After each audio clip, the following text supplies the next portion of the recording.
negara ini sedang bukan dalam keadaan baik-baik saja urusan penegakan hukum. Kita mesti sepakat dengan itu. Biasanya korban gembira dan ingin dibuka semuanya supaya ketahuan pelaku dari penjahat ini, si terdakwa ini. Lah ini kebalik. Kami yang minta terbuka, dia minta tertutup. Dia minta tertutup. Saya diancam untuk ditahan. Nanti saya dibuat contempt of court. Ya sudah, ambil polis bilang, karena kau menghina Hotman, dia manusia super benar, orang hebat, orang kuat lah, kau masukin penjara. Udah, gua masuk, bos.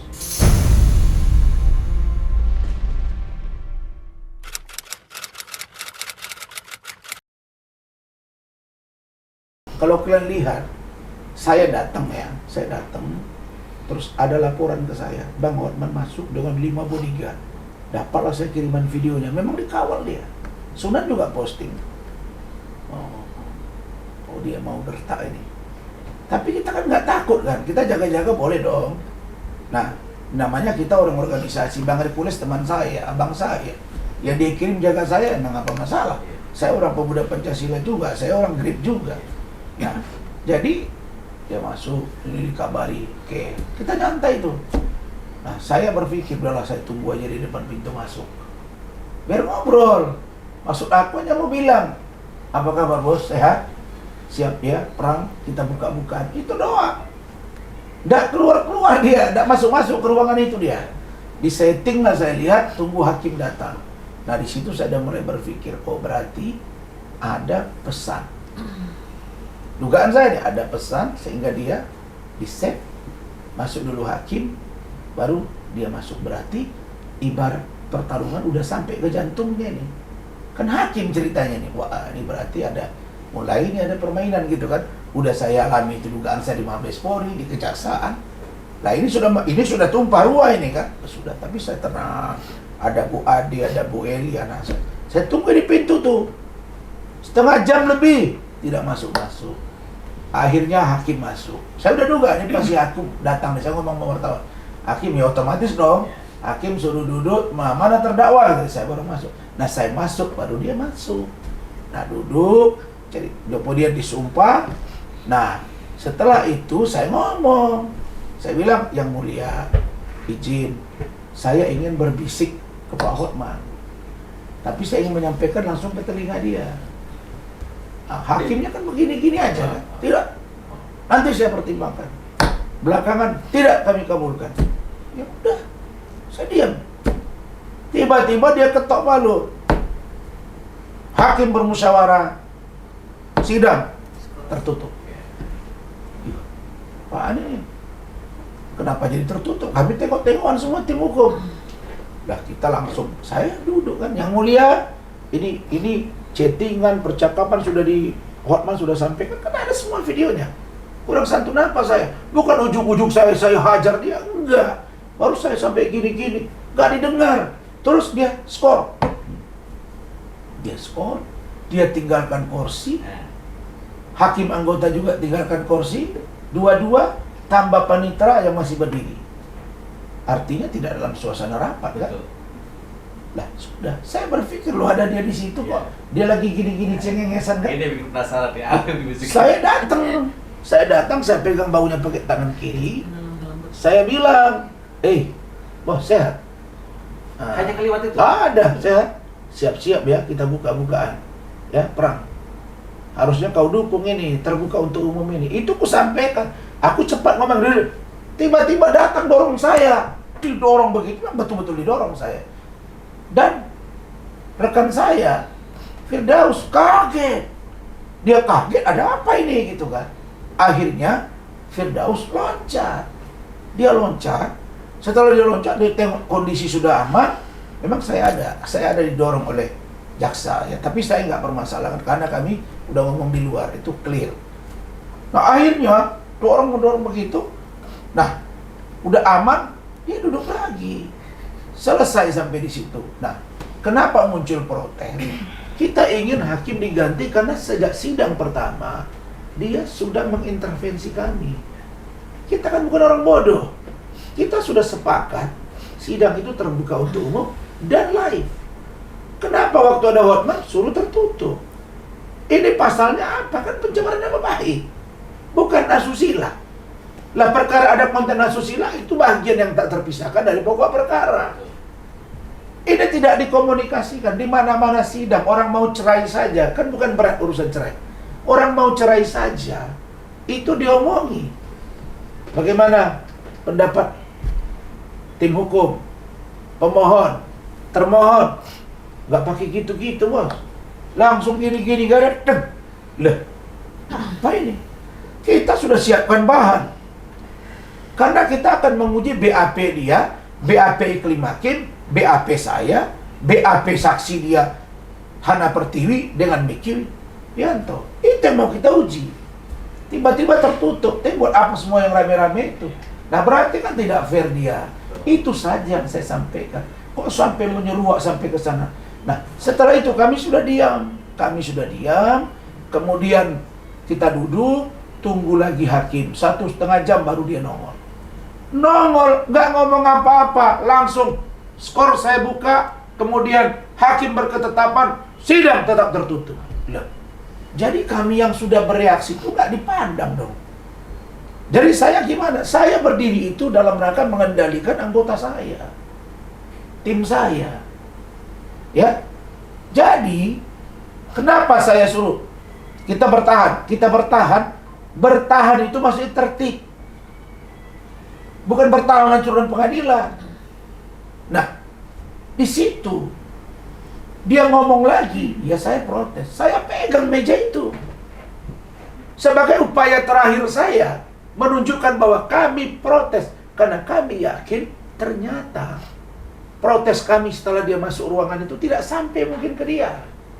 Atau ada yang meyakinkan, nggak ada, udah takut itu. Loh ini negara, bos. Negara ini sedang bukan dalam keadaan baik-baik saja urusan penegakan hukum. Kita mesti sepakat dengan itu. Pak Prabowo aja bilang, bersihkan dirimu. Kalau nggak saya kejar kau. Artinya apa? Memang ada masalah. Pak Prabowo selalu bilang ada kebocoran-kebocoran.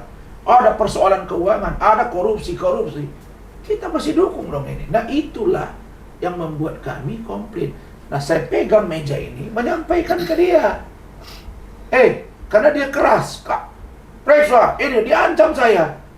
Jaksa kalau nggak patuh nih dong, nanti minggu depan saya diancam untuk ditahan. Nanti saya dibuat contempt of court. Saya kan orangnya bicara by data. Terus apa lagi? By information. Terus apa lagi? By terminologi. Saya bacakan tadi apa yang disebut dengan contempt of court. Itu menghina kelembagaan. Lembaga. Contohnya kita berai lembaga itu. Kita kencingi lembaga itu. Kita hancurin barang-barangnya di situ. Lah, Nikita Mirzani di PN Serang, dia lempar mic, dia lempar berkas. Itu apa? Ada dia contempt of court. Saya emang apa? Ada hakim yang kami sentuh, yang ada saya yang didorong. Itulah dia. Nah, tapi tidak apa-apa. Kalau sekarang menjadi perhatian atensi publik, memang itu sebuah, menurut saya, sebuah resiko tapi sekaligus prestasi. Buktinya semua media mengutip.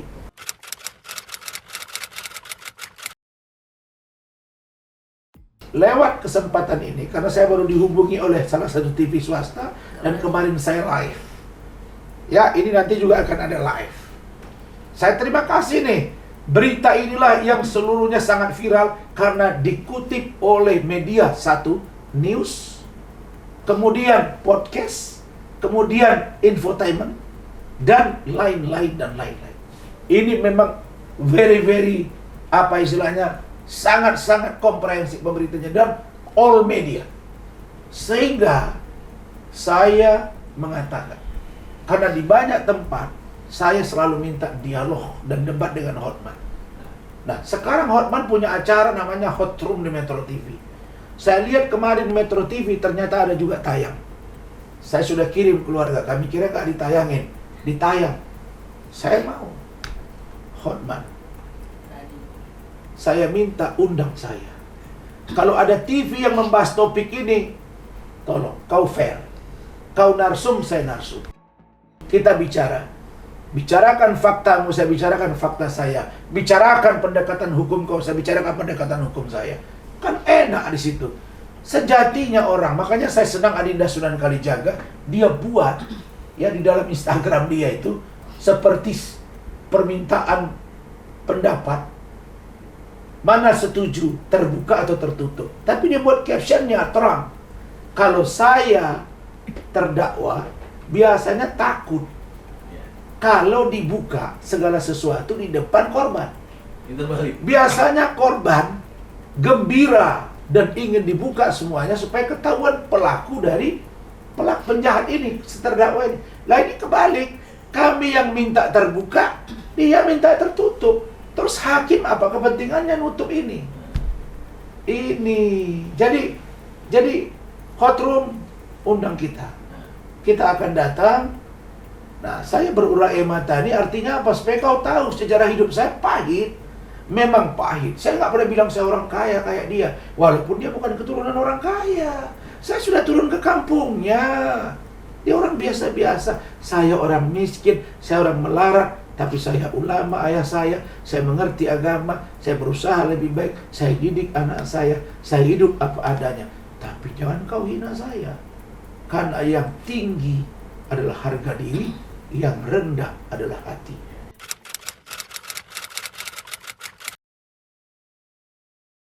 Saya beri pesan. Mungkin tadi Firdaus ngomong begini ke saya. Mungkin dia kaget ya. Kan memang selama ini dia berani. Bu Ida itu berani. Pak Lecu itu kan baru ya.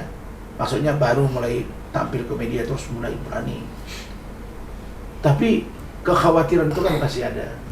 Jadi tadi Adinda Firdaus ngomong, Bang ini kayaknya ada solidaritas hakim-hakim. Saya tidak menjawab di depan dia dengan argumentasi yang mungkin akan panjang kalau saya jelasin. Saya tidak mau dia mentalnya rusak gara-gara itu. Saya jawab dengan tindakan saya, bicara di depan media itu. Dengan cara saya, akhirnya dia bilang, Bang, apa yang abang sampaikan obat besar bagi saya. Dan itulah semua tim saya. Sejatinya saya itu. Jadi, bagi saya, kalau Bang Adnan Buyung, pendekar hukum Indonesia sampai dia meninggal, dia berani. Kemudian saya dan tim bersedia bertemu dengan siapa? Mahkamah Agung, Ketua MK, dengan Ketua Mahkamah Agung, dengan Komisi Yudisial, Badan Pengawas. Ayo, periksa hakim itu. Apa yang dia lakukan kepada kami? Kenapa tertutup? Sederhana banget. Kasus remeh-temeh 3 tahun. Sidang begini berantem. Apa urusannya? Maka saya bilang, kalau memang berat banget kasus ini, ya sudah, ambil polis bilang, karena kau menghina Hotman, dia manusia super benar, orang hebat, orang kuat lah, kau masukin penjara. Udah, gua masuk, bos. Tapi apakah itu penegakan hukum di Indonesia? Tidak ada cerita.